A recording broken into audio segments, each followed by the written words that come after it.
नमस्कार क्रिकेट रसिक हो. मी डॉक्टर राजेंद्र भस्मे आणि आपण पाहत आहात डॉक्टर राजेंद्र भस्मे टॉक्स.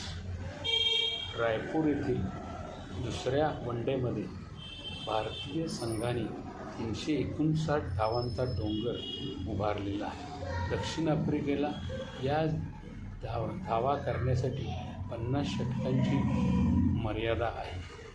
या 358 धावांमध्ये महाराष्ट्राचा ढाण्या वाघ ऋतुराज गायकवाडने पहिलं शतक झळकवलं, तर विराट कोहलीने 53वे शतक झळकवलं. ऋतुराज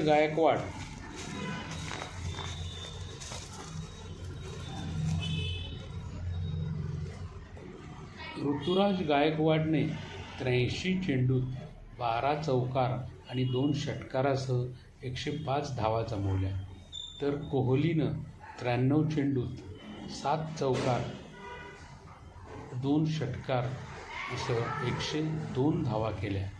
या दोघांच्या 200 धावांच्या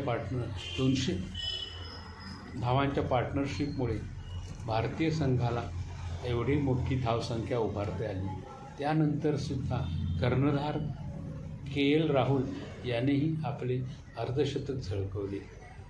ऋतुराज गायकवाडपूर्वी महाराष्ट्रातील वनडे सेंचुरी करणाऱ्यांमध्ये केदार जाधवचा समावेश आहे.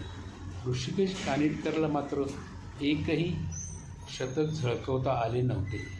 केदार जाधवच्या खात्यात 2 वनडे शतके आहेत. विराट कोहलीचे टोटल 83 शतके पूर्ण झाली आहेत. या सामन्यात तरी भारतीय संघाचा वरचष्मा दिसतो. रायपूर येथील नाणेफेक हारण्याचा पराक्रम मात्र भारतीय संघाच्या खात्यात लागला.